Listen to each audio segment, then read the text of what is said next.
Welcome back. It's Swing Pass Championship Weekend edition. Semifinals Friday is just a day away. Hello, everyone. I am Adam Ruffner. That is Daniel Cohen. This is Swing Pass, and we are about to get into some of the juiciest previews we have been building up towards all season long as the four remaining teams, Austin, Minnesota, New York, and Salt Lake, get set to do battle tomorrow night at TCO Stadium in Eagan, Minnesota. Daniel, you're already there. I'm about to join you as soon as we wrap up recording here today. We have some of the most tantalizing matchups of the year. Obviously, New York enters the bracket as the favorites, carrying a 28-game winning streak, as well as two of the last three AUDL titles, winning in 2019 and then again last year in 2022.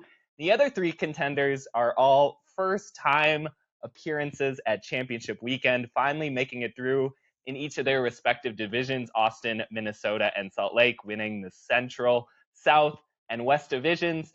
What are you most looking forward to this weekend? We just got some news looking at the active roster list that Jeff Babbitt and John Lithgow will be activated. It looks like for the New York Empire, after both of them were late scratches in the East Division Championship just under 2 weeks ago.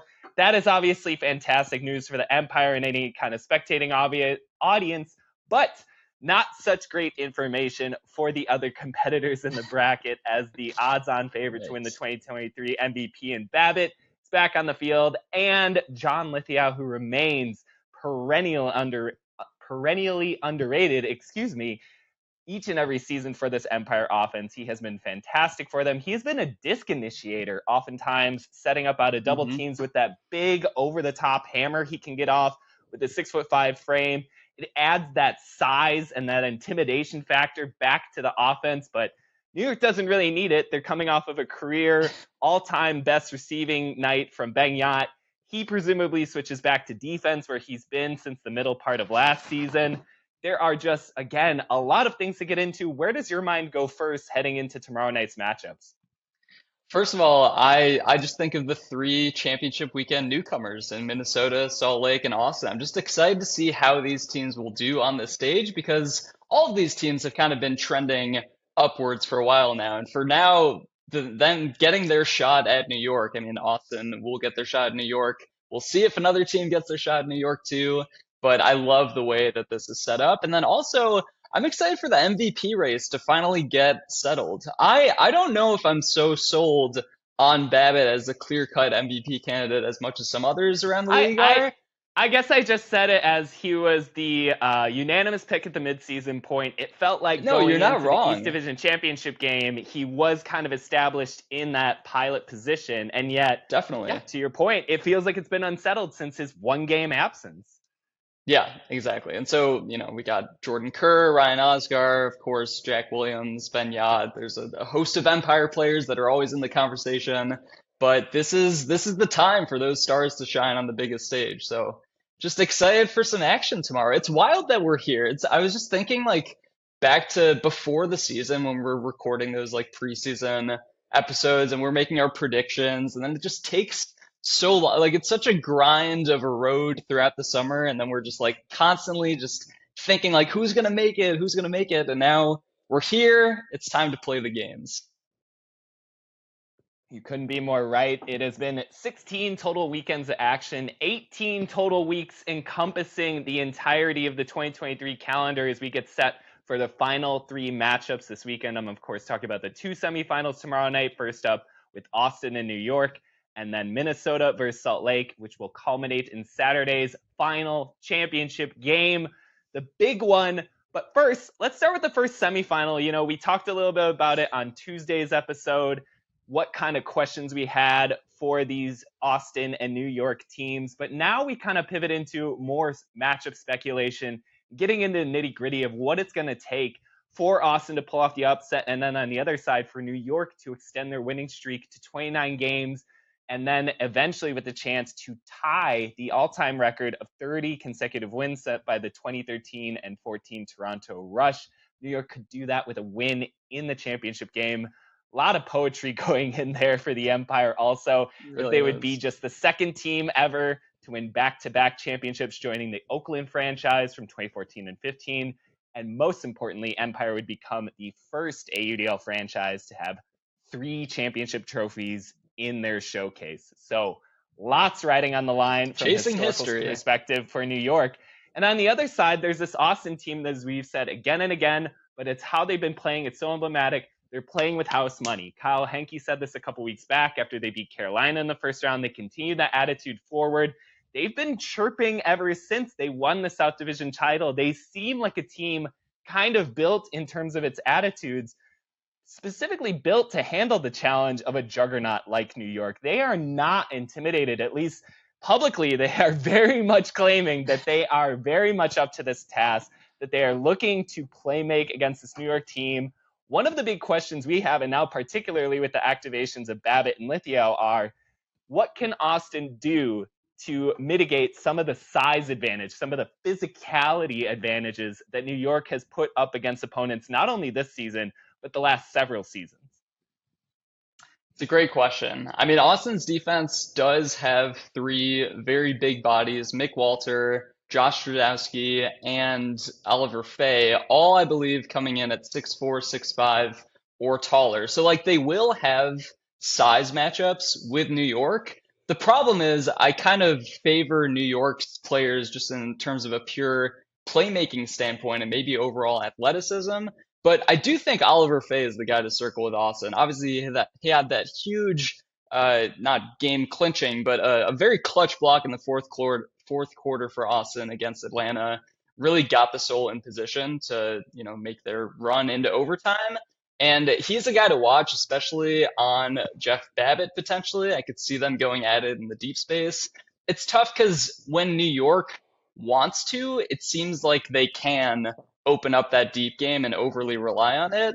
But maybe just the presence of having those Austin guys hovering in the deep space at all times will be enough to maybe deter New York, or maybe just make them think twice about taking those shots. Yeah, I don't know. It's just felt like whenever teams have sort of challenged New York in that way, sort of rung that bell, that is exactly how the Empire want to respond. I mean, that's kind of what DC tried to do in week 3. They tried to push New York a little bit deeper. That resulted in some deep balls to Babbitt and most notably Yacht in overtime. Again, in the East Division final, down Babbitt and Lithia, you think maybe New York might play a little bit conservatively. No, they air out a bunch of hucks against a very good Breeze defense, continually connecting with Yacht in deep space. It just kind of feels like, for as much as Austin owns this kind of Texas big show, rodeo, yeehaw, ride high mentality, that Yeah. it's similar to that's how you kind of have to approach New York as a contender. That's exactly the pitfall New York wants you in, right? Like they want you to play elevated. They want you to kind of play from an emotional or nerve-based center. They've been on this stage so many damn times as a core group that they don't get flustered by this, right? Like we were kind of talking a little bit on Tuesday about how physical Austin played Atlanta in that South Division title game and how it bordered on a certain kind of illegality, and how they might be looking to institute that against a New York team who has Jeff Babbitt, has Ryan Osgar, has kind of Jack Williams, has these players who specifically respond to that kind of aggression with a certain kind of poise and playmaking that other teams don't have. I think Austin has this idea that they can rattle teams. New York has shown again and again and again and again and again, if you come at them that way, they will put you down. And I just wonder. If I can interrupt real quick, I think Ben Yacht on offense, if they were to play him on offense, is like the perfect matchup for what you're saying, to really just like we might get 4 spikes. I 5. Set that as the minimum. Yeah, 4 minimum. I like Ben Yacht is the exact guy you want if their defense is pushing around New York's offense, because he's the guy that's going to answer. And so I wonder if anything like that is going through New York's mind from like a game mentality standpoint. Like if they need some guys to come out there and just like set the tone early, maybe we see Ben Yacht on like some early O points, even if he is playing primarily D-line. Something to think about. Well, and that delves into a secondary question we had, was how much versatility are each of these teams going to show in adapting some of their lineups, trying to pick out and identify weak points in the opposing line that maybe they can go after and attack. Specifically, I think we talked about what can this Austin defense that has led the league in break rate this season and shown an ability to get underneath of the skin of every single opponent that they play, what can they do against the Babbitt, Lithgow, Chartox, Jack Right. Williams, Salman Rushmeyer, Bailey, Osgar, vanguard Too long of of a list. efficiency. Right. I mean, just like, what can Austin do? Are there individual matchups that they can go after? Is there maybe someplace they can put Joey Wiley or a Matt Armour who can win some takeaways for them, give them more break opportunities? Do you put Wiley and Armour on kind of the prototypical matchups that they might be built for in like an Osgar and a Jack Williams per se? Or do you maybe try to skag them elsewhere and hunt some blocks against a matchup that might be a little bit more favorable for one of those athletes? Like, where does your Yeah. mind go and how maybe this Austin defense, approaches this New York offense? It's so tough because really any way you cut it, like whatever type of game this becomes, I favor New York no matter what, right? Like if it becomes a game where you're just having like Osgard launch bombs and to answer whatever Austin's doing on offense, like great. New York is obviously one of the best teams in the league at that and has the size downfield and the throwers in the backfield to execute that strategy. But if Austin plays like a safer style and maybe they get New York to play a more possession-based approach, I also think that favors New York. Like they're the best team at just like playing their own pace of play and just playing possession ball. Where I think there would be like a more likely sway in Austin's favor if it was the aforementioned kind of huck heavy style. So in my mind, you kind of want Oscar taking those shots and you want Jack taking those shots. You want to kind of bait some deep looks. I know why you're making the face, and I'm not saying that this is gonna make it so Austin wins, but I do think that gives them a better chance of winning if New York isn't converting like 70 plus percent of their offensive possessions. Because I think if Austin somehow takes away all of the deep looks and New York just plays like a patient small ball esque style that takes like 30 throws per possession, great. They're going to convert like 70 to 80%, and you're never going to get the disc for your D line. So you kind of like have to play a looser style to encourage more shots and try to get turnovers that way, in my mind. So I kind of look at Matt Armour, who's typically a handler defender.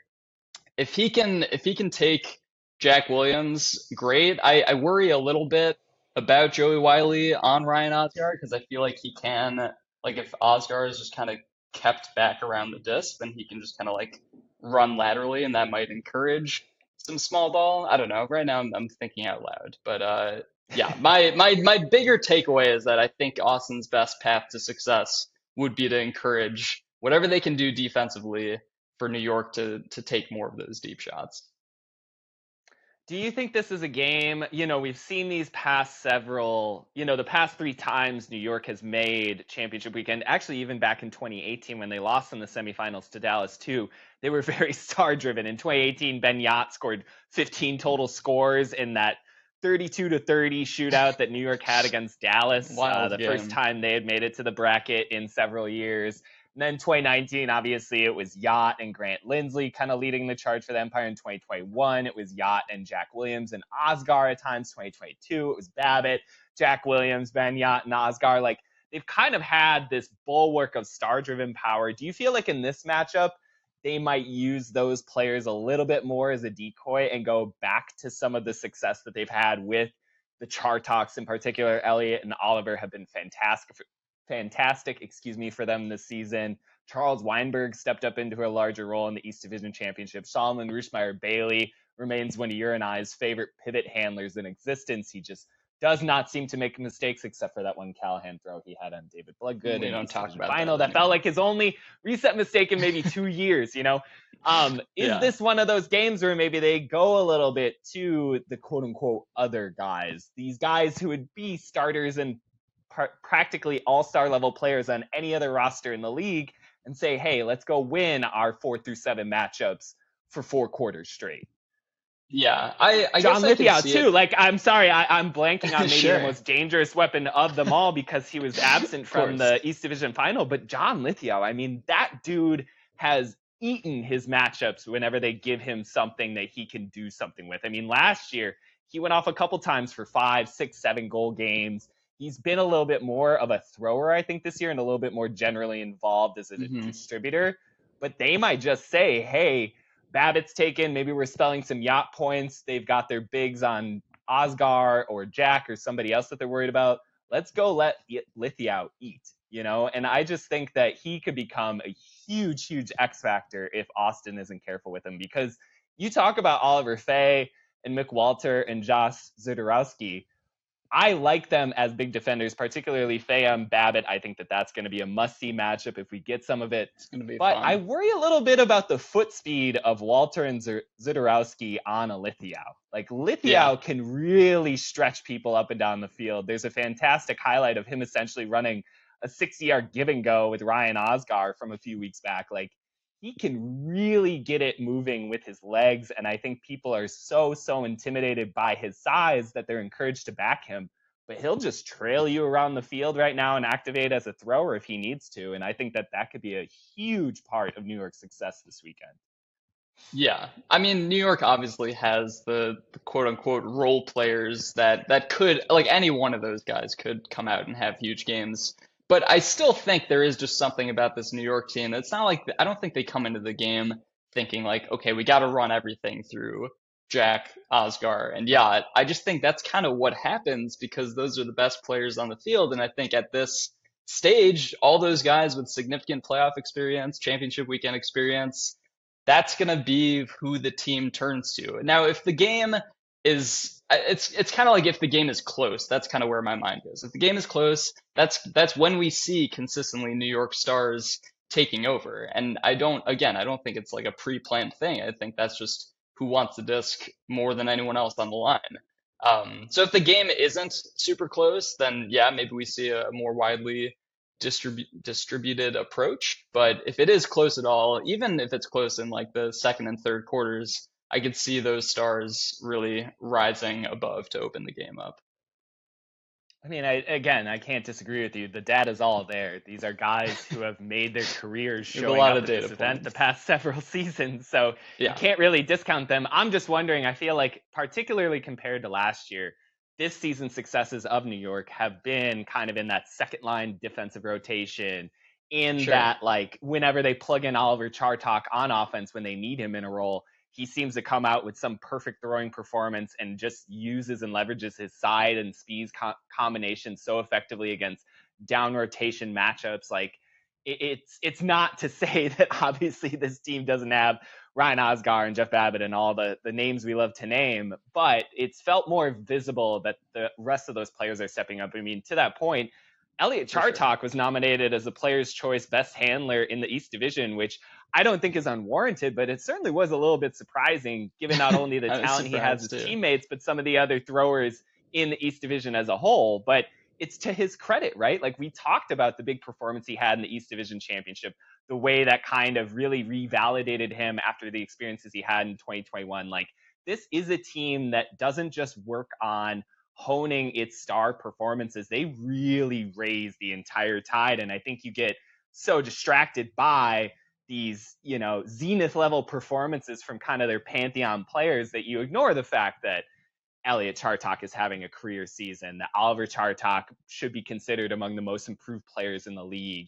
These are fantastic players. And I think to kind of flip that over, it's similar on Austin. I think that we've been so taken by the highlight play of some of these top name rosters of, Evan Swiatek, Kyle Henke, even Duncan Fitzgerald this season and his electric play in the offense, Jake Radak, Mark Evans. But Austin as a whole, their sea level just continues to rise. And you see that particularly, I think, this year on defense. And that's kind of where I want to Hmm. maybe pivot a little bit. Is we've been talking about their defense. I want to start talking about their offense and how they can maybe get any kind of traction against the league's best defense in the Empire. This is an Empire team It's tough. that is the best team maybe ever at taking a team's best weapon and just eliminating them from the field of play. They did it against Salt Lake in week 12. They did it in Colorado kind of the night before. They really like to take away a team's top options and make you run through alternate routes. And so for Austin, they need to kind of figure out who is going to be the matchup that they can feed, because New York does sort of leave one player on an opposing offense that they seem relatively okay with allowing to feed a bit. In the East Division Championship game, it was Tyler Monroe. He kept getting isolation looks out into space and dominating his matchup. Against Salt Lake, it was Jace Dunabile having that 10-score perfect night. Against the Empire, there is some opportunity, it feels like, where New York locks down in certain places, but sort of allows one steam vent to go off that an opposition could maybe take advantage of. I want to see who that is for Austin, because I worry a little bit about how hard New York is going to game plan about getting the disc out of the hands and out of possession of Kyle Henke and Evan Swiatek, and making this Austin offense a little less supercharged than it has been in its last couple of matchups. So does Austin do something creative like spell over a Matt Armour and Joey Wiley, as they did in the first round matchup against Carolina in the second half, looking for a little bit more juice on some of those second half possessions? Do they maybe try a little bit different looks that they haven't shown so far? I feel like Najee has a few wrinkles that he hasn't shown to everyone quite yet this season that he's been preparing. You know, he's got those laminated double-sided sheets with play calls and everything else structured out for them. The Soul are going to be prepared. So I'm wondering what sort of little kind of, again, not like a trick play. I don't think you can approach New York in that sort of way. But grass. what?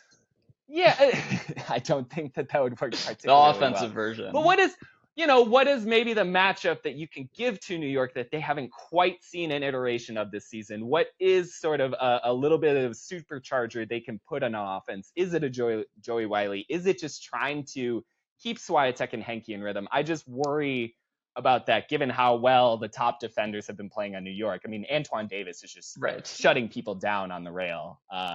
Same with John Randolph. I mean, he's a cyborg sent from the future to destroy any kind of pass deep or in reset lanes. Just vicious. So what do you think Austin can do to purchase a little bit of traction against New York's defense that is just so good at taking away the things you like to do the most? Yeah, I don't think Austin's going to have much success leaning on their handlers for this game. I mean, one, Duncan Fitzgerald is going to kind of be on his own for the first quarter. We know Radak is serving a 1-quarter suspension. I think even when he comes back, that Empire defense just kind of clamps down on backfields, and I feel like they make it very difficult to air out throws that are like in rhythm. But I do think New York can be susceptible at times to like a better continuation game. So I look at guys like Henke and Swiatek, and I would shift Joey Wiley over. I mean, obviously he's fantastic on defense, and you want him playing defense most of the time. But I think they're going to spell him over to offense a good amount in the second half. Presumably, if they're down, he's kind of like on their must score line. I wonder if it's in the first quarter. I wonder if you use him in lieu of not having Radak, if you kind of give that immediate show of force, say, hey, we're willing to play this right away. Because Armour's more of a thrower. Yeah, I think Armour's a little bit more comfortable with the disc in his hands and in the backfield. So I wouldn't be surprised if they used one of them on offense in that first quarter, but I would expect it to be like, the cutting core of Swiatek, Henke, Evans. I shouldn't have started naming people because I'm going to leave people out. But you know what I mean. The works. Anyway, I think in the second half, especially, like it's going to be one of those guys in my mind, and probably Henke. Like I don't know who's going to draw the Henke matchup. Maybe it is Antoine Davis, which would be super fun. But I think Henke is just a gamer. I think playoff Henke is very much a thing. I think he rises to the occasion in big games, and someone's going to have to do the scoring and field stretching for the Soul offense, and everyone's going to be locked up relatively in their own matchups. I just think I trust Henke to win his one-on-one battles maybe more than anyone else on that team. So I didn't want to cast skepticism on Henke himself. It's more of the game planning that New York structures around. I think that they're going to be very heads up providing help defense if he does go deep. And I think that it might be working a little bit against the Soul as to how well he's been playing in those one-on-one matchups. It's not to say that he can't win a jump ball, but maybe there just is one or two too many in the semifinals matchup that the Soul can't afford to turn over. It's not to say that, Hmm.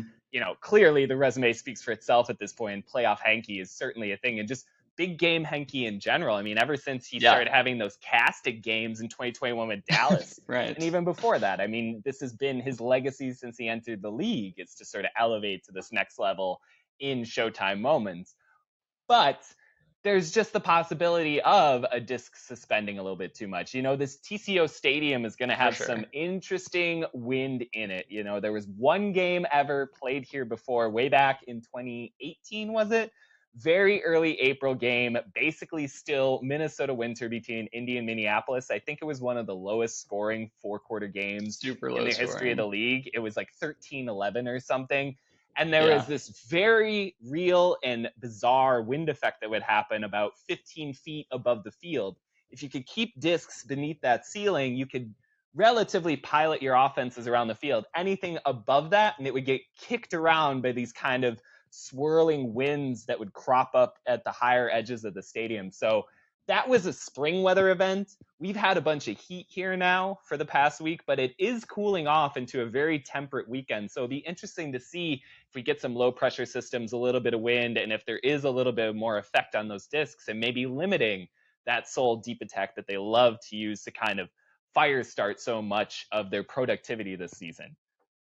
do you think if that is the case, if they are like deterred completely from taking those deep shots, I want to say anytime New York is playing a game, if there is heavy wind and weather conditions, that just to me evens the playing field that much more and gives the other team that much more of a chance of winning.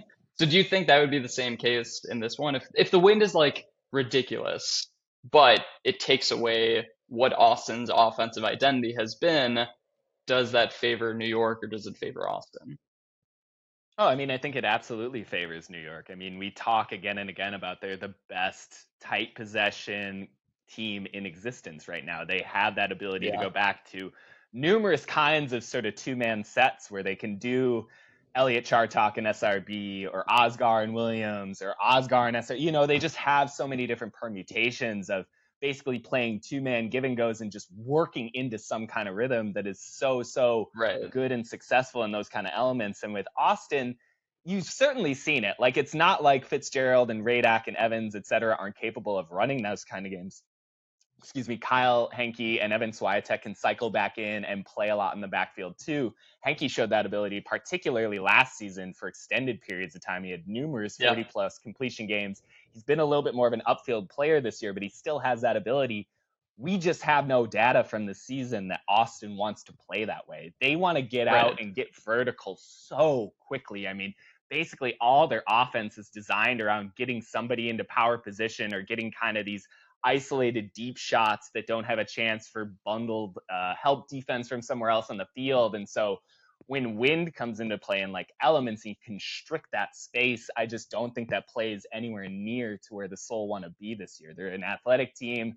They're a big team. They want to get out there. They want to unleash those hammers over the top. They want to kind of use the full width of the field. It reminds me a little bit of the Empire attack as far as their cross field sort of attacking dynamics, but they just lack some of that precision that New York has. And I mean, to be fair, yeah, every other team in the league does. This is again why New York are the reigning right. champs and are on the verge of becoming the first three-time trophy holders in this league's history. It's just they play at a different level. And you think of all the adverse weather games that they've won in the past couple of seasons. I mean, they started this year in that awful game against home, or at home against Philly, I should say. Last year they had that Right, right. torrential downpour game in Montreal.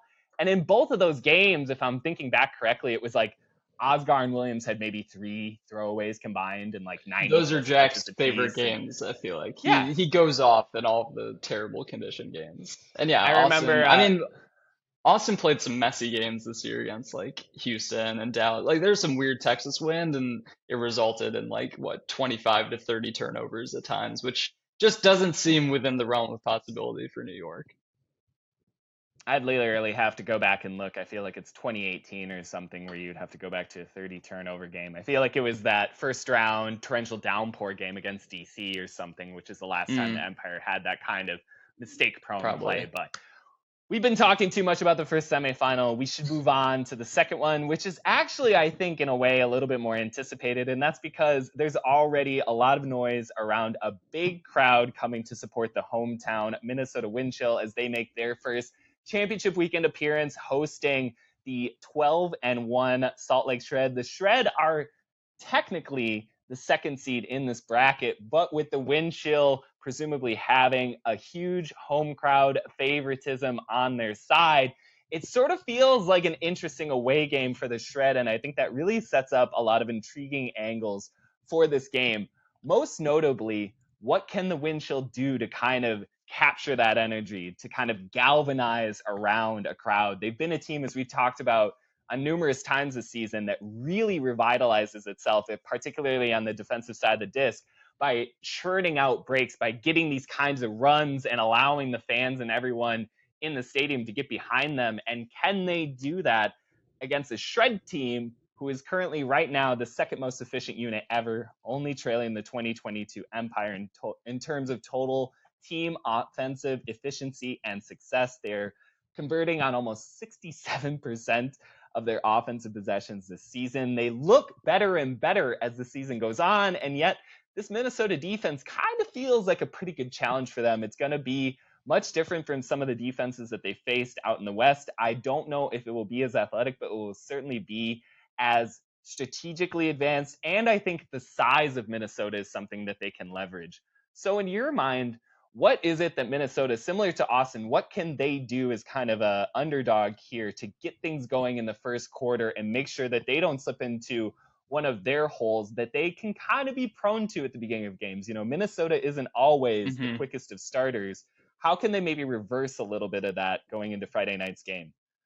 Yeah, so I mean, it all starts with the wind chill defense, right? Like, I think they need to just try out kind of a whirlwind of different defensive approaches and strategies to see what sticks and see what works against, like you said, the second most efficient offense of all time. There has been no team, including New York, that has really stopped Salt Lake's offense for an extended period of time this year. And Minnesota's going to have their work cut out for them. But if they are successful in creating some turnovers early, break chances and really taking care of the disc on those opportunities is going to be key, because I know we talk about like their ability to go on these big break runs, and they've got the icebergs, they've got DeClerc, they've got some great playmakers, but Sam Berglund also has however many throwaways this season. It's like very capable of those like 3 to 5 throwaway games, especially if the conditions are heavy and windy.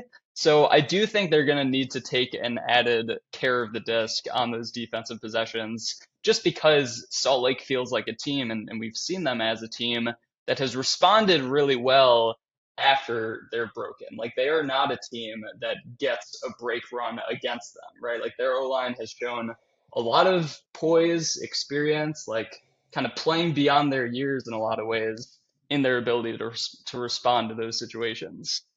So that's kind of where I view like the main tension coming into this game is like, can Minnesota do enough to disrupt the Salt Lake offense? And if they do, can Minnesota be efficient with our opportunities, or is Salt Lake's O-line going to kind of hold strong after any mistakes? We've talked a little about it before, but there are few and far between weaknesses for the Salt Lake roster so far this season. It really has felt like the Empire are the only team to get any kind of advantage against them. Obviously, they're the only team to claim a win against Salt Lake in 2023, but also to your point of just even having any kind of effect about the smoothness that the Shred offense has executed with all season long. And I wonder if this is maybe finally the time where some of their inexperience comes into play. Now, they didn't really show it in the playoffs last year. They haven't shown it so far this year. There's no real data to suggest that there's any real mental weakness to a Salt Lake team that is only bringing in 2 players with prior championship weekend experience in Joel Clutton and Grant Lindsley. Obviously, those are going to be big performers for them. but everyone else on the roster is making their first semis appearance. Now, on the flip side, Minnesota has even less experience, but it feels like that's a little bit bulwarks by having the home crowd's presence. So my question is, coming down from altitude, having some of the, I think, liminal advantages that they have possessed, not only in the West Division, but at home all season for the Shred. You know, this is a team that excels in tight spaces, in close matchups, in end of game scenarios. We don't maybe talk about it enough, but Salt Lake has gotten by in some pretty threadbare wins this season. I mean, even going back into week 3 at Oakland, it took overtime for them to clear the Spiders. Out in the Bay Area, both of their wins over Colorado were in the final moments in the fourth quarter, essentially by very slim margins. They were even on the ropes against Portland at one time earlier in the season. I know it was months ago now. You talked at the beginning of the show about how long the season is, but it's important to remember there was a time where Shred looked a little bit more vulnerable. And so I'm just saying, does any of that inexperience, that lack of a home crowd, this new environment, having to face a team that is defensively minded and oriented and built, does any of that have any kind of effect? Or is this simply too disciplined and almost kind of in a way destined Salt Lake team? Like, they have just been on this ascent, right? Like, since they got in the league, it's kind of almost been uninterrupted. And you know, we can maybe talk at a different time. The Soul have been similar. There was a great Ultraworld article this week talking about the Soul's strategic 3-year plan starting under Najee at the beginning of 2021 and how this has kind of been a culmination of it. Salt Lake is on a very similar path. Can the wind chill with their own set of destiny at home do anything to disrupt that? Or is this simply an inevitable crash course of New York versus Salt Lake round 2? I'm leaning towards the latter, that it is an Everyone is inevitable leaning crash towards the course. latter, Daniel. You don't need to be coy about it. You can go look at, I think everyone on Ultraworld, except for the person who went to school in Utah, picked Salt Lake and New York as and New York as champions. It's just, things would be so different in my mind if Minnesota didn't go down to Colorado and play that terrible game. Like, that's kind of the biggest thing looming in my mind. Like, what was that? What do we make of that? How much weight do we put on it? Can we just throw it away and say, oh, Minnesota just played a terrible game, like one of their worst of the past several seasons? Like, I don't think I remember them losing by double digits ever in my time following the league. Or is that just indicative of it being a weaker year for the Central Division? Maybe the West Division is better than the Central finally. I mean, last year, Central, I feel like hey. Oh, Central is 2-0 in the last 2 matchups against West Division opponents at championship weekend. I was gonna say last year was kind of the reverse. Like, I think Colorado was kind of considered. Were they considered the favorite over Chicago? Were they? Oh, I think I had them picked. I had them as kind of essentially the opposite side of the bracket for New York after Carolina kind of fumbled a little bit during the midseason and weren't going to be able to get that 2 seed to set them up on the opposite side of the semifinals bracket. Like, I loved Colorado and how they looked going into championship weekend, and they got bulldozed by Chicago's defense. Yeah, and I think that was just kind of an inside look into, okay, the Central was just way better than the West. At least that's always like my takeaway. When we get such a limited sample size of these interdivisional games, I know it's hard to generalize across the whole landscape of the league, but given how easily Colorado handled Minnesota and the fact that Salt Lake's offense couldn't really be stopped by New York's defense, like that to me is enough to favor Salt Lake in this game. But like, maybe there is enough of an X factor of it being a home game, the crowd, Minnesota defense, and just like Salt Lake needing to not play. Salt Lake's just playing in an uncomfortable spot right now. Like, they're not playing at home. They're not playing in the West Division. There's probably going to be weather. There's a big home crowd rooting for the other team. So there is a lot working against Salt Lake, but it's the best offense this year and the second best offense of all time. So I don't know. I lean towards the numbers. You always lean towards the numbers, though. That's nothing new. Sue me. Whatever.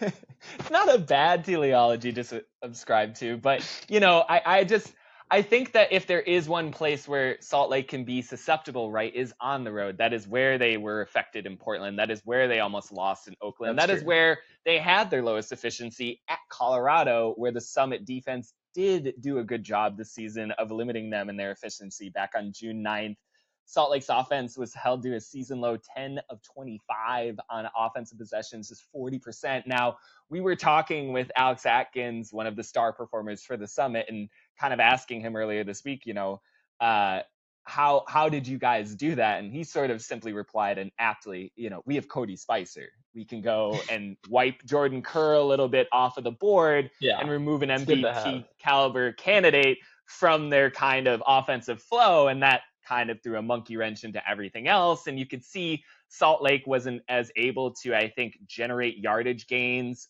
vertically, and had to do a lot more of their kind of almost metronome swinging back and forth. I remember numerous plays from Luke Jorgensen being just a pivotal pivot handler, just getting the disc and ratcheting it from one side to another so Hmm. that they can punch in red zone opportunities.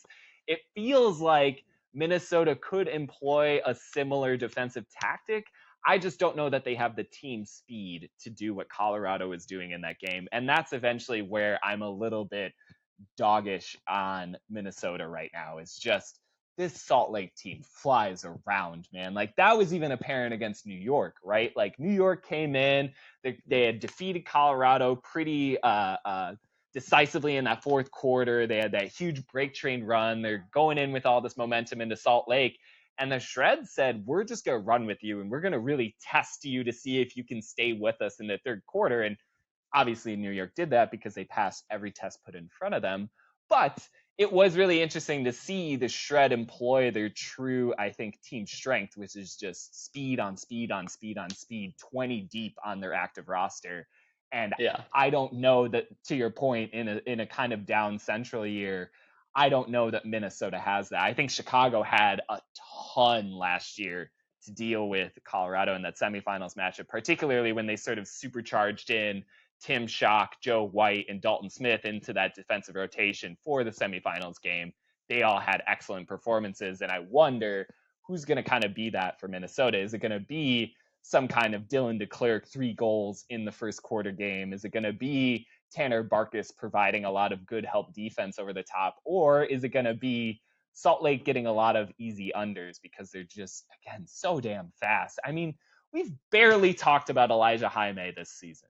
He was, I think, one of the most just need fit offensive acquisitions over the entire offseason. He has played to his role all season long, and it's just hard to get to him because of how many other players Too on the many Shred others. offense are excelling. I mean, again, another Well, example, McKay Jorgensen. I mean, we oh should yeah. be considering him for Rookie of the Year. If it wasn't for some kind of generational defensive season from Lucas Ambrose, McKay Jorgensen has been For phenomenal as a sure. rookie handler on the Salt Lake offense, completing 98% of his throws, has that just brotherly chemistry with Luke Jorgensen in the backfield, one of those kind of 1-2 pairings that we were comparing with New York as far as being able to just unglue sticky points for your O-line.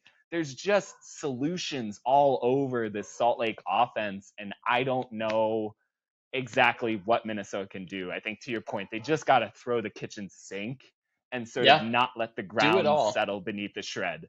Because I feel like that's what New York maybe mistakenly did a little bit against their offense. It felt like they got a little bit of traction and then they just kind of deployed the same strategies in the middle part of that game. And once you let the Shred kind of figure out your defensive rhythm, they're way too good at mapping everything out and Right. establishing their own cadence against that. You just can't let them do that. Yeah. No, you got to keep things fresh.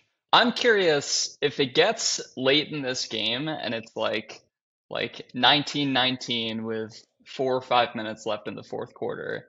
Which team do you favor more? Because on Minnesota's side, obviously the energy of the home crowd, the night, like the late night semifinal game of championship weekend, there's going to be a lot of energy obviously on their side, and maybe it depends on what happened earlier in the game, like if this was a Minnesota comeback. But I think I trust Salt Lake to close out games more than I've seen from Minnesota this year, and we've saw it against Colorado twice. We saw it in big games against LA. Like, this is a Salt Lake team that I just trust to play good under pressure. So I guess my question is, like, can the pressure get to a point where they maybe start to crack at all? Is that possible? I don't worry about that with Salt Lake. I almost worry about it more with Minnesota and the home crowd and expectations at that Yeah, yeah. point. Like, is it gonna be This too wind much chill team. nerves from the crowd? Yeah, I mean, Yeah, not to hark back on Minnesota sports or something like that, but there is that bedrock of just not always taking care of business when there is an opportunity to be had for Minnesota sports in big game scenarios historically. As somebody who's grown up here and has many friends who have endured the highs and lows of the sports teams here, it's tough, and you've seen it with Minnesota the past couple of postseasons too. They've had opportunities and they've, I think, fallen pretty short of their expectations. And so it'll be interesting to see how they deploy here. One of the stat points I wanted to kind of mention that is troublesome is that the Wind Chill now have 3 straight games converting at 68% or less in the red zone, just an abysmally low number that not good. cannot continue into tomorrow night against Salt Lake, particularly, like you say, if this is a close game in the fourth quarter, because I guarantee you the Shred will be able to punch home those red zone opportunities. I think I will select Jordan Kerr as my number one thrower in the red zone right now. You asked me a couple weeks ago between him and Nice. Polyanis. Obviously, Ryan Osgar is up there. Obviously, Jack Williams. But I think right now in Sure. the season, given the kind of bag that he has, Kerr just looks to be almost unguardable in those close quarter situations. And I think that, yeah, I'm to with your you. point, if it gets close, you saw again in the Colorado game, that was essentially a game where both teams are just working down in their red zone and then playing execution disc. And it Yeah, felt like Salt Lake was better. They just looked more right. in rhythm. You could see on that final drive of Colorado the hiccups between Atkins and Jay Fruit in the backfield. There's never that with the Shred. They're always able to get that next look, that extra pass, that reset. They're just so slippery. We trust the best offense. Should we make our picks? Like I hate score making predictions picks, too? man. Not like All right. I think we know who we're both gonna pick to win, but give me a score prediction. I'll take New York 21-16 over Austin in the semi. I'll take Salt Lake 20-17 over Minnesota in the second semi. And then I'll take Empire 22-20 over Salt Lake in the final. Okay, I like it.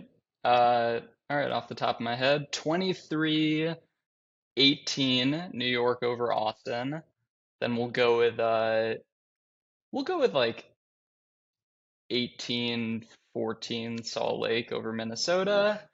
I think that was the score of And the Chicago-Colorado game last year.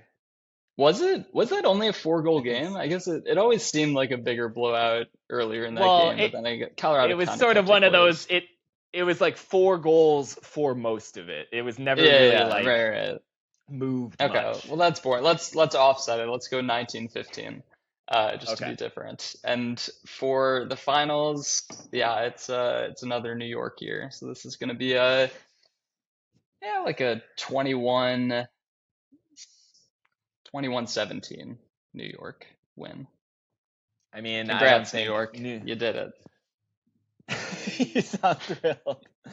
That's Just what we all for wanted. point of reference, New York allowed 16 goals against Carolina in the semifinal game last year, and then only 14 to Chicago in the title game. So a low-scoring result for an opponent against New York in this bracket is very expected. But as we keep saying, we need to see these games played. And again, Got to play like the games.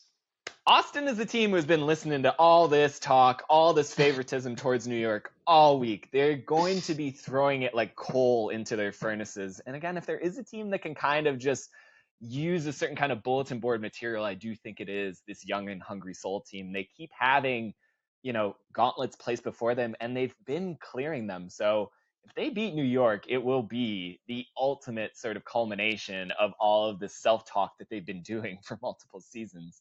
The task Yeah, is ahead of them, though. They've it got to is. do it now.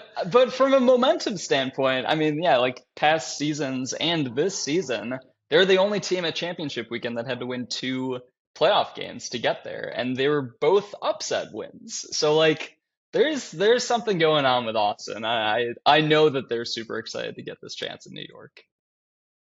All 4 of these teams believe in themselves. That's why they're here, right? Like this is Yeah. the moment for them. They have cleared. One of the most exciting parts, too, is that we really get full-strength rosters from all 4 teams this year. I don't think there's a real negative or noticeable absence for injuries or other reasons. It's kind of just strength versus strength in both semifinal games, which will, again, begin tomorrow night, Friday on AUDL TV. Both of those will be available live starting at 6 p.m. Eastern with the first semifinal between Austin and New York. And then a tentative 8:30 p.m. Eastern start time for the second semifinal. It's traditionally about 30 minutes after the conclusion of the first semifinal the past couple of years. So it's a little bit fungible there, but should be a relatively disciplined night. 2 of the best games all season, which will then, again, culminate on Saturday night's 2023 AUDL Championship game, which will be broadcast live on FS2. There are how-to-watch instructions all over AUDL social media and the website.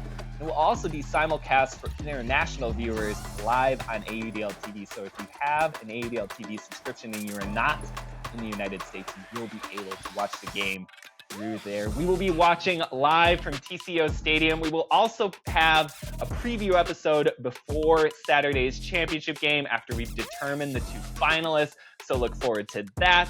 We will be wrapping up here. I've got to head to Egan. I've got to get on site. I've got to go join this big old jamboree. All right, man, I'll be seeing you soon. I'll be seeing our audience soon as well. That'll sign us off for this episode. We'll talk to you in just 2 more days. AUDL Championship weekend. Let's go.